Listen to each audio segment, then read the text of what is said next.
Welcome to the 19th round of WTSS Season 7. We're at the Homestead Miami Speedway in Florida, a track that was once flat, rectangular shaped, and an homage to the Indianapolis Motor Speedway, took on an identity of its own in the early 2000s and has forever changed the landscape of what it means to have a multi-groove racetrack. Many places around the country have tried to imitate the racing style you see here at Homestead Miami, but none have been able to replicate it. It's going to be 10 minutes to figure out who battles for pole and who scores the pole around this 1.5 mile symmetrically shaped oval, one of the most unique racetracks in the entire world when it comes to oval racing. And straight out onto the track is a driver who really needs a pick-me-up this season, and a driver who showed so much promise in the first 10 races of the season is Jake Stevens, who has 3 poles on the season and somehow finds himself in the 35th place in points coming into this weekend.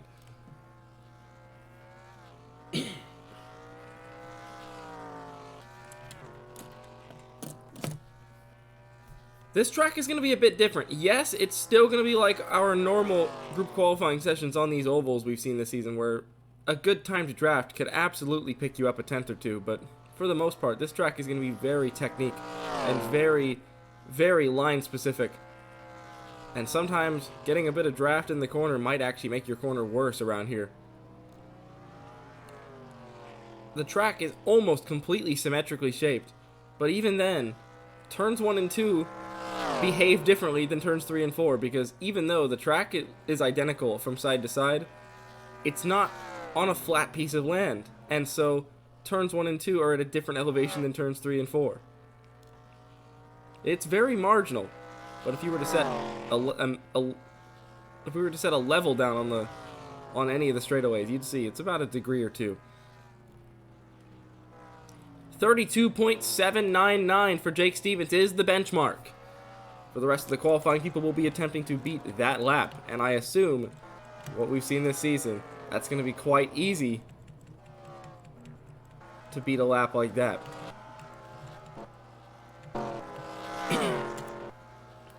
Championship leader Ryan Reed once again has escaped with his point lead intact after another race where it absolutely could have been ripped away from him on the high banks at Talladega in the only super speedway race of the season. As Stevens improves his time to a 32.497, the track's momentum and speed will build as the session goes on. Brandon Krasta with a 32.112, a driver who has 1 pole position in the last 4 seasons of WTSS, and led his first laps in nearly 3 seasons at Talladega. That would be a shocker.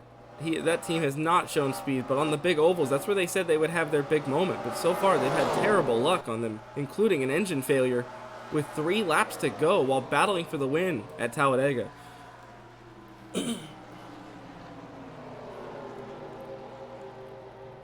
Roberto Crown Jr. has gone up to second with a 32.13.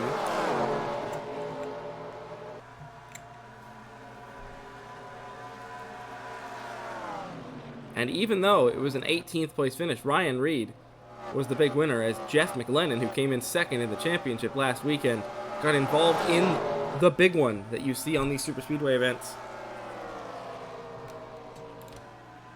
And engine failure immediately into the session for Bobby Frazier.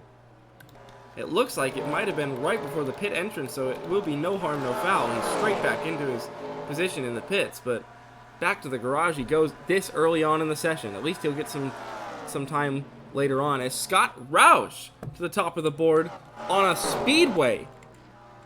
Now that would be something. A driver and team that have been known mostly for their short track performances, a speedway would not be in the ordinary for their results.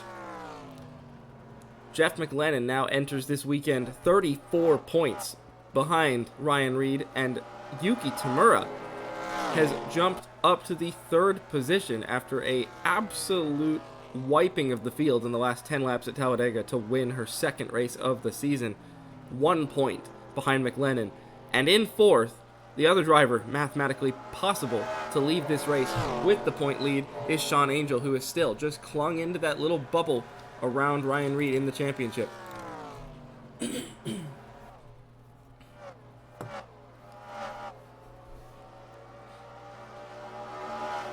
Tire wear is massive here at Homestead. The fall off is unbelievable. It is one of the biggest attributes of this track, other than the shape and the way that you take the corners around here. Ultimately, these early qualifying runs in this session are going to be some of the fast laps that these drivers set, especially if a driver goes out there and does not come back into the pits for the rest of the session to change tires. But I assume, yeah, we're seeing already some people come in. Daniel Giroux to the top of the board, 32.089, and your Indianapolis winner, two-time winner in his rookie season now, McLennan, is still looking for his first win as a rookie, in second in points. But this guy right here, he comes in 11th in the standings. He's been further down this season, but some good momentum towards his direction has really helped him climb up the order.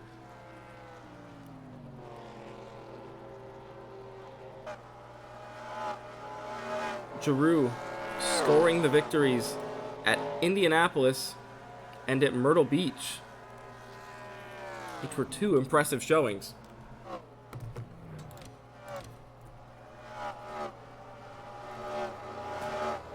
Ditech Van Dalen are no strangers to scoring pole positions. Alex Bignacco scored one at Talladega just this last race. So we all know that those Ditech Van Dalen cars can be fast on the big ovals. They have speed. Can Giroux's laps stick for the rest of the session, though? Like I said, tire wear is an absolute premium around here. And so, as these drivers continue to circulate and burn off the rubber on their tires, you're not going to see any improvements from people who have not pit for tires. For the rest of this session, any improvements are going to be from people that are setting times with brand new sets of tires, because otherwise it's just not possible. This track, you always hear the analogy in oval racing, is like a cheese grater. Well, this one absolutely is like one. By the time you've hit about the 5th lap of the run, there is absolutely nothing left of the tread, and you start courting, almost, it feels like. But Giroux still on top with just under 3 minutes to go. I was also going to comment Jeffrey Finguy jumped up into the top 10. He's 6th quickest with a 32.169. He's another driver that needs a pick-me-up, and in a big way, after these last few races.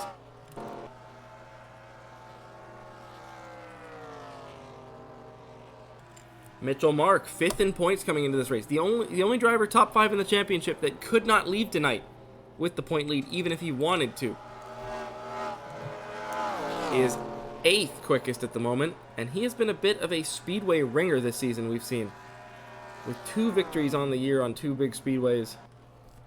He comes in 63 points back, and I could absolutely see him putting a dent in that championship lead should the night go his way, and not go the way of guys like Ryan Reed, Jeff McLennan, Yuki Tamura, Sean Angel. They're all under immense pressure now as we approach the final third of this season and approach the European leg of the Tour to end off the year.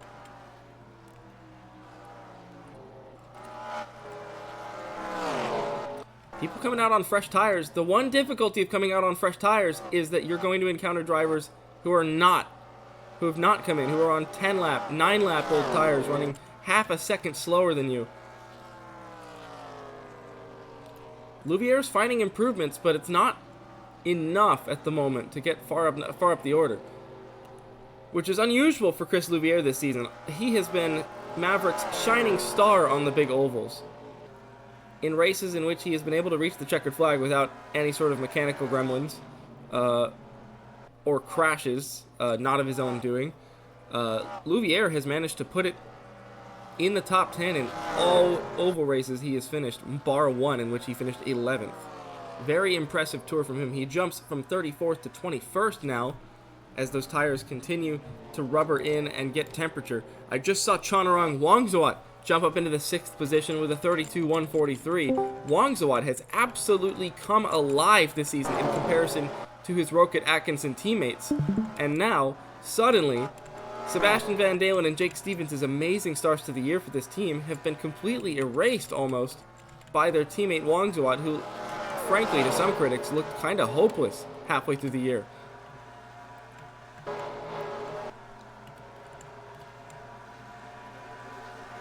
We're into the final few seconds before standby here at Homestead Miami Speedway. Daniel Giroux is still quickest at the moment. Can anybody topple the number 2's time?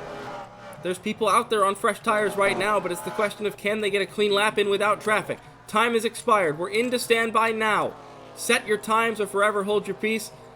Who will be able to set a new improvement on this last push to the line in qualifying?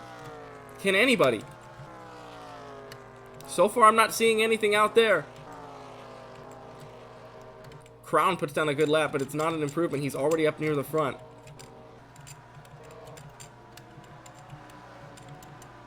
And time will expire now. Qualifying is concluded, and Daniel Giroux scores the pole at Homestead Miami Speedway, and the rookie's great run of momentum just seems to build as he will start from the front, and Ditech Van Dalen will get their second pole in a row after Benyako's pole position at Talladega.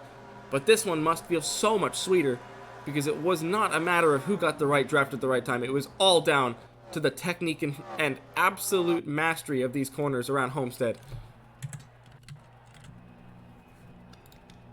Drivers, it's Giroux ahead of Scott Roush, Brandon Crasta with his best qualifying result in almost 2 seasons. Roberto Crown Jr., Shrimp Engritz, your top 5. Chonarong Wangzuat, Jeffrey Finguy, Patrick Smith, Mitchell Mark, and Mark Nutt, your top 10. Then it's Teskar, Shepard, Innes, Dodd, and Tamura, the top 15. The rest of the running order is as follows. Ryan Reed, championship leader, is all the way down in the 33rd position in the doldrums of the field. Jeff McLennan joins him down there in 30th. And guys like Sean Angel and Yuki Tamura and even Mitchell Mark are going to be absolutely frothing at the mouth knowing that there is a chance to score big points and put a huge dent in that championship lead. But enough said. It's time for 100 laps at Homestead Miami Speedway in the WTSS. Congratulations to Daniel Giroux on winning the pole. Let's get to the race.